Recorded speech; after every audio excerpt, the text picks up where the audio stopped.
Mr. Harrison, for what purpose? Mr. Speaker, parliamentary inquiry. State your inquiry. Is it true that the Constitution requires 2/3 of members to be present to constitute a quorum to conduct House business? But last Friday, you declared a quorum was present when, in fact, only 63 members were here. Mr. Harrison, that is not a proper parliamentary inquiry. Mr. Speaker. To the extent that it requires 2/3 present, that is accurate. Thank you, Mr. Speaker. And 2/3 were not present. Mr. Speaker. Mr. Harrison, for what purpose? Parliamentary inquiry, Mr. Speaker.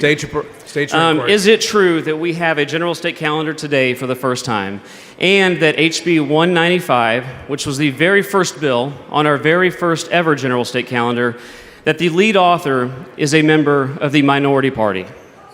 Mr. Harrison, that is not a proper parliamentary inquiry. Mr. Speaker. Mr. Harrison. Are you aware that the House budget was voted out of appropriations Mr. Harrison, yesterday? for what purpose? Parliamentary inquiry, Mr. Speaker. State your inquiry. Good morning. My inquiry, Mr. Speaker, so I want to know if you are aware that the House Appropriations Committee voted out a House budget yesterday, and that budget was crafted in clear violation of the House rules on at least 8 occasions, which require that appropriations meetings be held and transmitted and broadcast via audio and video to the public. A proper parliamentary inquiry. Mr. Speaker, there must be consequences for your Harrison, unconstitutionally corrupt lawlessness. Mr. Harrison, for what purpose? All right, parliamentary inquiry. State your inquiry. Mr. Speaker, to follow up on the last inquiry, my response to that would be that there must be consequences Mr. Harrison, for your... that is not an inquiry. State your inquiry. Parliamentary inquiry. State your inquiry.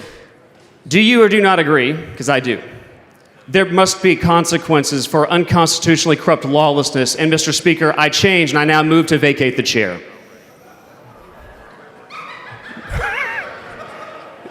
You are not recognized even on April Fool's Day, Mr. Harrison. Mr. Speaker. Mr. Harrison, state your inquiry. I wish that this were an April Fool's joke. Mr. Speaker, parliamentary inquiry. State your inquiry. Rule 5, Section 35 actually authorizes this motion, and Rule 5, Section 35 establishes that the motion to vacate the chair is a privileged motion. Is that not correct? You are not recognized, Mr. Harrison.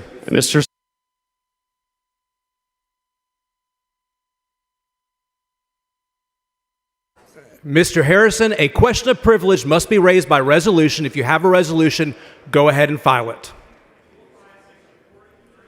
Rule 5, Section 24, this...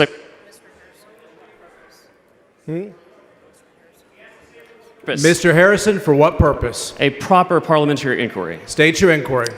Does Rule 5, Section 24 say, quote, the Speaker shall recognize a member who seeks recognition on a question of privilege? Mr. Harrison? That is a proper parliamentary inquiry. Do the rules say that? It's not a proper parliamentary. It is. Mr. Harrison, a question of privilege must be raised by resolution. If you have a resolution, go file it. Okay, here's a perfect parliamentary inquiry, Mr. Speaker. What must I do to force you to recognize me to make the privileged motion to vacate you? That answered, Mr. Harrison.